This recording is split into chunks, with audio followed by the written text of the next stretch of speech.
It's a long and cold season for us here in Zone 5B, and that doesn't stop us from enjoying what we love the most, gardening.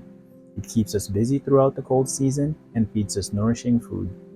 2 years ago, we bought a grow tent and made an investment. We knew we were going to use it for many years to come. The tent is set up in our garage, which is cold, but it turns out hydroponics works amazing with cold temperatures. We do run a small heater, but only intermittently to keep temperatures in the range of 10 to 15 degrees Celsius. Now there are challenges to growing indoors, and that includes dealing with pests. This winter season, we have managed pest issues by simply growing in hydroponics. Last year, we grew in soil and dealt with gnats constantly. As an added precaution, we stopped overwintering outdoor plants inside the tent. We also grow everything from seeds. Ever since we switched to hydroponics, we haven't encountered any bugs. This has been the best way to deal with pest management when it comes to indoor gardening. Now, if you're asking what is hydroponic gardening, it's basically growing food in water and liquid nutrients. When you're growing in soil, there are microorganisms that break down fertilizer into a form that is usable by plant roots. Plants grown in hydroponics will require the same nutrients. The big difference is that they are already dissolved in water, so plant roots directly absorb them.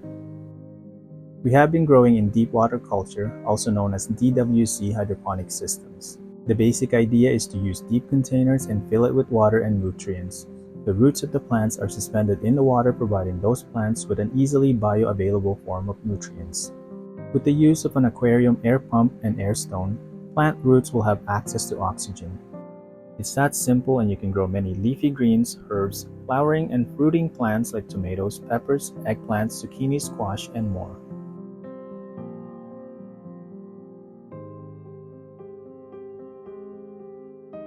And if you're thinking you need to have all this equipment to start an indoor garden, well, you can do it with the most basic equipment. There's another hydroponic system that requires no electricity. It's called Kratky system.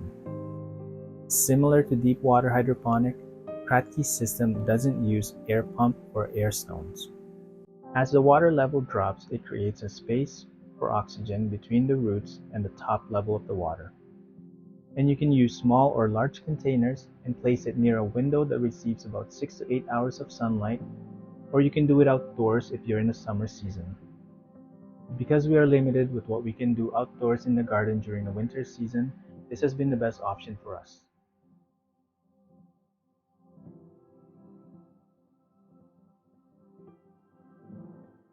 If you end up using a grow light, here's the cost breakdown. Depending on the quality of the light you choose, it will cost between $70 to $300. Now, if you invest in a good quality grow light, it will last longer and will provide you with quality produce. A single light will cost you $6 to $10 monthly. If you utilize the space properly, you can grow up to 50 plants under a single light. In the long run, it will make up for the cost of your initial investment, and you can continue to do this year after year after year.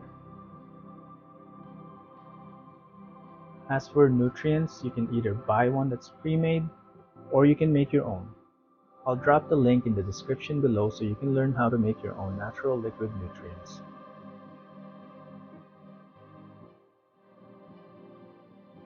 Gardening can be a lot of fun, and I highly suggest not to limit the way you grow food. Take a step outside the box and explore other methods to grow food.